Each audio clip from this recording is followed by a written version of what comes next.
ആപ്കി അദാലത്തിൽ ഡൽഹി മുഖ്യമന്ത്രി രേഖ ഗുപ്തയുടെ മേലുള്ള കുറ്റാരോപണം ഇവർ കേജ്രിവാളിനെ പിന്തുടരുന്നു എന്നുള്ളതാണ്.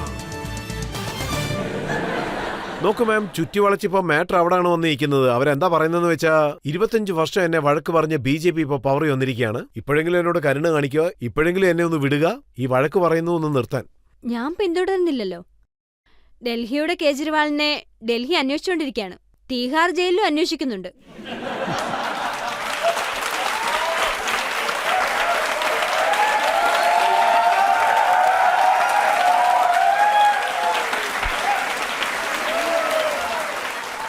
താങ്കളുടെ സർക്കാരിലുള്ള ഒരു മന്ത്രി എന്താ പറഞ്ഞതെന്ന് വെച്ചാൽ കേജ്രിവാൾ ഇപ്പോൾ ഡിപ്രഷനിലേക്ക് പോയിരിക്കുകയാണ്. അദ്ദേഹം പറയുന്നു പഞ്ചാബിലാ പോയതെന്ന്. പക്ഷെ നോക്കൂ, അദ്ദേഹത്തിന്റെ സുഹൃത്തുക്കൾ ഡൽഹിയുടെ ഭരണം കഴിഞ്ഞ് അദ്ദേഹം ഡിപ്രഷനിൽ പോയപ്പോ എന്ത് ചെയ്തെന്ന് വെച്ചാ പഞ്ചാബിലേക്ക് കൂട്ടിക്കൊണ്ടുപോയി ഹെലികോപ്റ്ററിൽ 4 റൗണ്ട് ചുറ്റിയിട്ട് നോക്കൂ നന്നായിട്ടുണ്ടോ, ഫീലിംഗ് ഗുഡ്, ബെറ്റർ. പക്ഷെ ഇപ്പം നോക്കൂ, സോഷ്യൽ മീഡിയക്കാണ് അദ്ദേഹം ഒരു വണ്ടി വാങ്ങിയത്. ഇപ്പം നോക്കിക്കഴിഞ്ഞാ മുഖ്യമന്ത്രി സെന്ററിൽ നിൽക്കണം. ഇപ്പം നോക്കിക്കഴിഞ്ഞാ ആ ജനൽ പിടിച്ചുകൊണ്ട് വെളിയിലേക്ക് നോക്കിക്കൊണ്ട് നിൽക്കും. അപ്പൊ കേജ്രിവാൾ സാർ നടുക്കായിരിക്കും. ഫീൽ നന്നാക്കാൻ വേണ്ടി, അദ്ദേഹത്തിന് ഡിപ്രഷനിൽ നിന്നും പുറത്തു കൊണ്ടുവരാൻ വേണ്ടി. ഒരു പ്രശ്നമില്ല, പവർ പോയി, എന്നാലും പഞ്ചാബ് നിങ്ങളുടെയാണ്, എൻജോയ് ചെയ്യണം. അദ്ദേഹത്തിന് മന്ത്രിമാരുടെ വലിയ വലിയ ബംഗ്ലാവുകൾ കൊടുക്കുന്നു, വളരെയധികം ചെലവുകൾ നടത്തുന്നു. ഞാൻ അദ്ദേഹത്തിനോട് ഒരു കാര്യം ചോദിക്കുന്നുള്ളൂ, താങ്കൾ പഞ്ചാബിന്റെ ആരാ? അദ്ദേഹത്തിന് വേണ്ടി പഞ്ചാബ് ഗവൺമെന്റിന്റെ പൈസ എന്തിനാ ചെലവാക്കുന്നത്? താങ്കൾ പോയപ്പോ എല്ലാ അഴിമതി ആൾക്കാരും താങ്കളുടെ കൂടെയാണ്. പറഞ്ഞു വരുമ്പോ സിസോദിയ സാറും ഗവൺമെന്റ് ബംഗ്ലാവിലാണ്. അതില് ഡൽഹിയെ നശിപ്പിക്കാൻ ആരൊക്കെയാണോ കൂട്ടുനിന്നത് അവരൊക്കെയാണ് പഞ്ചാബിൽ പോയി സെറ്റിലായിരിക്കുന്നത്. ഇന്ന് പഞ്ചാബ് അവരോട് ചോദ്യങ്ങൾ ചോദിക്കുന്നു. താങ്കൾ അദ്ദേഹത്തെ ചെക്ക് ചെയ്യാൻ വേണ്ടി പഞ്ചാബ് വരെ പോയി? ഞാൻ കൊണ്ടുവരാൻ പോയതാണ്. ഞാൻ അദ്ദേഹത്തെ പോയി വിളിച്ചുകൊണ്ടുവരാൻ പോയതാണ്. ഡൽഹിയില് അദ്ദേഹം എന്തൊക്കെ കാര്യങ്ങളാണ് വിട്ടിട്ട് പോയത്? ഡെയിലി റിപ്പോർട്ട്സ് നോക്കുന്നുണ്ട്. ഡെയിലി അദ്ദേഹത്തെ വിളിക്കേണ്ടതായിട്ട് വരുന്നു. സോ അദ്ദേഹം ഇവിടെ തന്നെ ഇരിക്കട്ടെ. അധികാരത്തിൽ ഇത്ര മോഹം എന്തിനാ? അത് കൈവിട്ട് പോയ ഉടനെ ഇവിടുന്ന് പോകണോ? അത് ശരിയല്ല. അപ്പോ പഞ്ചാബിന്റെ രക്തം കുടിക്കാൻ വേണ്ടിയാണ് അദ്ദേഹം അവിടേക്ക് പോയതെന്നാണ് പറയുന്നത്? അതല്ലേ ചെയ്തോണ്ടിരിക്കുന്നേ. ഇന്ന് പഞ്ചാബിനെ നോക്കുകയാണെങ്കിൽ ഫിനാൻഷ്യലായിട്ട് ഡെഫിഷ്യറ്റിലാണുള്ളത്. അവിടെയുള്ള ഡെവലപ്മെന്റ് എല്ലാം ഇപ്പൊ സ്റ്റോപ്പായിരിക്കാണ്. ഇന്ന് പഞ്ചാബ് എത്രത്തോളമാണ് ലഹരിക്ക് അടിമയായിരിക്കുന്നതെന്ന് വെച്ചാൽ അദ്ദേഹം പഞ്ചാബിന് കൊടുത്ത വാക്കുകളിൽ ഒരു കാര്യം പോലും നിറവേറ്റിയിട്ടില്ല. പിന്നെ സൂപ്പർ CM ആയിട്ട് മാറി അവിടെയുള്ള ജനങ്ങളെ ജോലി ചെയ്യാൻ സമ്മതിക്കാതെ തടയുന്നു. ഇതൊന്നും പഞ്ചാബിന് അത്ര നല്ലതല്ല. താങ്കൾ പറയുന്നു അവര് ഡ്രഗ്സിന് അഡിക്റ്റ് ആയി പോയെന്ന്. പക്ഷെ അവര് പറയുന്നു ധാരാളം ഡ്രഗ്സ് മരുന്നുകൾ പിടിക്കുന്നുണ്ടെന്ന്. വിക്രംജിത് സിംഗെയും മല്ലൂട്ടിയെയും പിടിച്ച് ജയിലിലാക്കിയെന്നും അവർ പറയുന്നു. പക്ഷേ ഡൽഹി പോലീസും സർക്കാരും അവർക്ക് ഒരുവിധ സഹായവും ചെയ്യുന്നില്ലെന്ന് പറയുന്നു. ഇതിനു മുമ്പ് ഡൽഹി പോലീസ് അവിടെയുള്ള ഗവൺമെന്റിനെ കുറ്റം പറഞ്ഞുകൊണ്ടിരിക്കുകയായിരുന്നു. പോലീസിനെ ഞങ്ങൾക്ക് തരൂ, ഞങ്ങൾക്ക് വേണ്ടി ഇത് ചെയ്യൂ എന്നൊക്കെ പറഞ്ഞുകൊണ്ടിരുന്നു. അവർക്ക് എന്ത് ചെയ്യണം, എന്ത് ചെയ്യരുതെന്ന് അവരോട് ഗവൺമെന്റാണ് പറയേണ്ടത്. ജോലി ചെയ്യുന്ന ഗവൺമെന്റ് അല്ല, കാശ് വാങ്ങിക്കുന്ന ഗവൺമെന്റ്. ആര് കാശ് കൊടുത്താലും ജോലി നടക്കും. കാശ് കൊടുത്തില്ലെങ്കിൽ ഞങ്ങൾ ചെയ്യില്ലെന്ന് പറഞ്ഞു വിടും. സോ ഇതെല്ലാം കെട്ടുകഥകളാണ്. എല്ലാ ചതികളും അവര് ചെയ്യും. അത് പ്ലോട്ട് ചെയ്ത് ഒരു കഥയുണ്ടാക്കും. പിന്നെ ജനങ്ങളോട് ഇത് പ്രസന്റ് ചെയ്യും. അപ്പോൾ പഞ്ചാബിലും അവരെ സമാധാനത്തോടെ ജീവിക്കാൻ അനുവദിക്കില്ല. നമ്മുടെ നാട്ടിലെ ജനങ്ങൾ സന്തോഷമായിട്ടിരിക്കണം. അതുകൊണ്ട് കേജ്രിവാൾ സാർ എവിടാന്ന് നമ്മൾ ചെക്ക് ചെയ്തുകൊണ്ടേയിരിക്കണം. പബ്ലിക്കിൽ നിന്നൊരു ചോദ്യം. കേജ്രിവാൾ സാറും രേഖ ഗുപ്ത മാഡവും തമ്മിൽ എന്താ വ്യത്യാസം? വ്യത്യാസം നന്നായിട്ടറിയാം. അദ്ദേഹം ചെയ്തുകൊണ്ടിരുന്നത് ഒരിക്കലും ജനങ്ങളെ കണ്ടിട്ടില്ല. ഇന്ന് നോക്കിയാണെങ്കിൽ ഡൽഹിയിൽ 24x7 ഏത് സമയത്തും കാണാൻ പറ്റുന്നൊരു മുഖ്യമന്ത്രിയുണ്ട്. അദ്ദേഹമാണെങ്കിൽ എപ്പോഴും ശീർഷ് മഹലില് കർട്ടനെല്ലാം ക്ലോസ് ചെയ്തിട്ട് അധികാരികളെ വരട്ടിക്കൊണ്ടിരിക്കും. ഇന്ന് ആ അധികാരികളെ സുഹൃത്തുക്കളായിട്ട് വെച്ച് അവർ പറയുന്നത് കേട്ട് ജനങ്ങളുടെ സുഹൃത്തുക്കളായിട്ടിരുന്ന് അവർക്ക് വേണ്ടി ജോലി ചെയ്യുന്നതാണ് ഇതിലെ വ്യത്യാസം. ഡൽഹിയുടെ മുഖ്യമന്ത്രി.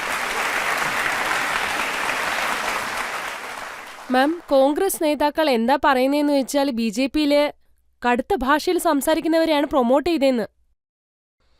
ഇത് സത്യമാണോ മാഡം? നോക്ക്, കടമയായിട്ടുള്ള കാര്യങ്ങൾ കേജ്രിവാൾ അല്ലാതെ വേറെ ആരും സംസാരിച്ചിട്ടില്ല. നമ്മുടെ പ്രധാനമന്ത്രിയെക്കുറിച്ച് പോലും തെറ്റായിട്ട് പറഞ്ഞിട്ടുണ്ട്. അദ്ദേഹത്തിന് എത്ര അഹങ്കാരം ഉണ്ടായിട്ടാ ഇങ്ങനെയൊക്കെ പറഞ്ഞത്? ഡൽഹിയിൽ നിങ്ങൾ ജയിക്കണമെങ്കിൽ ഇനിയൊരു ജന്മം കൂടെ എടുക്കണമെന്ന്. അവർ ജനങ്ങളുടെ പ്രതിനിധിയായിട്ടിരുന്ന് ജനങ്ങളുടെ കയ്യിൽ നിന്ന് വോട്ട് വാങ്ങിച്ചിട്ട് മുഖ്യമന്ത്രിയായിട്ട് ഇങ്ങനെയൊക്കെ സംസാരിച്ചു കഴിഞ്ഞാൽ പിന്നെ ഈ കോൺഗ്രസും ആം ആദ്മി പാർട്ടിയും ഒന്നിച്ചു നിന്നിട്ട് അവരൊന്നിച്ചു നിന്ന് വഴക്കിടും, പിന്നെ ദൂരെ നിന്ന് വഴക്കിടും. രണ്ടുപേരും ചേട്ടനനിയന്മാരാ. അത് നിങ്ങക്ക് മനസ്സിലാവുന്നില്ലേ? താങ്കൾ രാഹുൽ ഗാന്ധിയെ രാവണനോടൊപ്പം കമ്പയർ ചെയ്തു, പ്രിയങ്കയെ ശൂർപ്പണയോടൊപ്പം കമ്പയർ ചെയ്തു. ഇത് ശരിയാണെന്ന് താങ്കൾക്ക് തോന്നുന്നുണ്ടോ? അതുകൊണ്ടാണ് ഞാൻ കേജ്രിവാളിനെ കുംഭകർണൻ എന്ന് പറഞ്ഞത്. അദ്ദേഹം ഒരു 6 മാസം ഇവിടെ നിൽക്കും, പിന്നെ ഇവിടുന്ന് പറന്നു പോവും, പിന്നെ ഒരു 6 മാസം അവിടെ തങ്ങും, പിന്നെ അവിടുന്ന് വേറെ രാജ്യത്തേക്ക് പോവും. അപ്പൊ അദ്ദേഹത്തെ കുംഭകർണൻ എന്നല്ലേ വിളിക്കാൻ പറ്റൂ? അടുത്തായിട്ട് നിങ്ങൾ കുംഭകർണനുമായിട്ട് കമ്പയർ ചെയ്തെന്ന് പറയും. പിന്നെ എങ്ങനെ സാർ ഇതൊക്കെ പറയാൻ കഴിയും? നമ്മുടെ അടുത്ത് വേറൊരു സിസ്റ്റം, ആരുടെയെങ്കിലും കൂടെ കമ്പയർ ചെയ്താലേ ജനങ്ങൾക്കത് മനസ്സിലാവുകയുള്ളൂ എന്താണ് സംഭവിക്കുന്നതെന്ന്. അവരുടെ നാടിനെ തെറ്റിയുന്നു, സമുദായത്തിനെ തെറ്റിയുന്നു. അപ്പൊ രാവണനെ പോലെയല്ലേ? പിന്നെ ഇങ്ങനെയുള്ള ഒരാള് പെട്ടെന്ന് അവിടുന്ന് അപ്രത്യക്ഷമാവും, പിന്നെ പെട്ടെന്ന് വന്നിട്ട് അദ്ദേഹത്തിന് ഇഷ്ടമുള്ളതൊക്കെ പറയും, എനിക്ക് ഡൽഹിയിൽ നിന്ന് പോകാൻ പറ്റില്ലെന്ന്. അപ്പൊ അദ്ദേഹം കുംഭകർണനല്ലേ? താങ്കൾക്ക് എന്ത് ജോലി ഉണ്ടെങ്കിലും താങ്കൾ മറ്റുള്ളവരെ ശ്രദ്ധിച്ചുകൊണ്ടേയിരിക്കും. ഇപ്പം നോക്കുകയാണെങ്കിൽ ഡൽഹിയിലെ ജനങ്ങൾ ഡൽഹിയുടെ കെയർ ടേക്കിംഗ് എന്റെ കയ്യിൽ ഏൽപ്പിച്ചെങ്കിൽ ഞാനത് ശ്രദ്ധിച്ചല്ലേ മതിയാവും. അതിനുവേണ്ടിയുള്ള ജോലിയും ചെയ്യണ്ടേ? അതിനുവേണ്ട സമയം എടുക്കണം. സോ ഒരു സേവകന്റെ ജോലിയാണിത്. ഒരു സേവകനാണെങ്കിൽ വീട് സുരക്ഷിതമായിട്ട് വെക്കണ്ടേ? പിന്നെ അവിടെയുള്ള ജനങ്ങൾക്ക് നല്ല മനസ്സോടുകൂടി ജോലി ചെയ്യണം. മാഡം സിനിമയൊക്കെ കാണാറുണ്ടോ? അങ്ങനെയാണെങ്കിൽ ഇഷ്ടപ്പെട്ട ആക്ടർ ഏതാണ്? അത് മാത്രമല്ല ഇഷ്ടപ്പെട്ട പാട്ട് ഏതാണെന്നും പറയണം. ഞാൻ മുമ്പ് വളരെയധികം മൂവീസ് കണ്ടിട്ടുണ്ട്. ഞാൻ എത്രത്തോളം മൂവീസ് കണ്ടിട്ടുണ്ടെന്ന് വെച്ചാൽ VCR ഉണ്ടല്ലോ. എത്ര പേര് VCR കണ്ടിട്ടുണ്ട്? നിങ്ങൾ VCR വാടകയ്ക്ക് എടുത്തിട്ടുണ്ടോ? ഒരു രാത്രി 3 മൂവീസ്. ഞാൻ 3 പടം കാണും, ചിലപ്പോ 4 പടം വരെ കാണും. പെട്ടെന്ന് ഫോർവേഡ് ചെയ്ത് അടുത്തടുത്ത പടങ്ങളും കാണും. പക്ഷെ ഇപ്പോ ആ കാലങ്ങളെല്ലാം കഴിഞ്ഞു. ഇപ്പോ സമൂഹത്തിലേക്ക് ഇറങ്ങിച്ചെല്ലേണ്ടതായിട്ട് വന്നു. പക്ഷെ ഇപ്പോഴും സിനിമ കാണുന്ന ഒരുപാട് ഇഷ്ടമാണ്. എപ്പോഴെങ്കിലും റിലാക്സ്ഡ് ആയിട്ടിരിക്കുമ്പോൾ സിനിമ കാണണമെന്ന് തോന്നും. സിനിമയൊക്കെ കാണാം, നിറയെ നല്ല നല്ല സിനിമകൾ, സമൂഹത്തിനെ പറ്റിയുള്ളതൊക്കെ. സത്യത്തിൽ നമുക്കുള്ളിലുള്ള ഫീലിങ്സ് ഒക്കെ പുറത്തു കൊണ്ടുവരും. ഇപ്പൊ കേസർ മൂവി കണ്ട് വളരെ സന്തോഷമായിരുന്നു. 3 Idiots എനിക്ക് വളരെ ഇഷ്ടപ്പെട്ട പടമാണ്. പറഞ്ഞു വന്ന ഇതുപോലെ നിറയെ മൂവീസ് ഉണ്ട്. അത് കണ്ടതിന് ശേഷം എങ്ങനെയുണ്ടാവും വെച്ചാൽ നമ്മുടെ മൈൻഡ് നന്നായിട്ട് റീഫ്രഷ് ആവും. നാടിനു വേണ്ടി, ജനങ്ങൾക്ക് വേണ്ടി എന്തെങ്കിലും നല്ല കാര്യം ചെയ്യാനായിട്ട് നമുക്കുള്ളിൽ ഒരു ഫീലിംഗ് ഉണ്ടാവും. പിന്നെ ആ ഫീലിംഗ് ഇനി സ്ട്രോങ് ആവും. ഇവരൊക്കെ താങ്കളുടെ ഫേവറേറ്റ് ആക്ടർ ആരാണെന്ന് ചോദിക്കുന്നു. പിന്നെ താങ്കൾക്ക് ഇഷ്ടപ്പെട്ട പാട്ടും. ഞാൻ എല്ലാം മറന്നുപോയി. ഇപ്പൊ ഡ്രൈനേജ്, ചപ്പുചവറുകൾ അതേ ഓർമ്മയിലുള്ളൂ. പാട്ടൊരിക്കലും ഓർമ്മയിൽ വരാറില്ല. പക്ഷെ ഒരു പാട്ട് വളരെ മനോഹരമാണ്. तेरी मिट्टी में मिल जावा, मैं गुलबन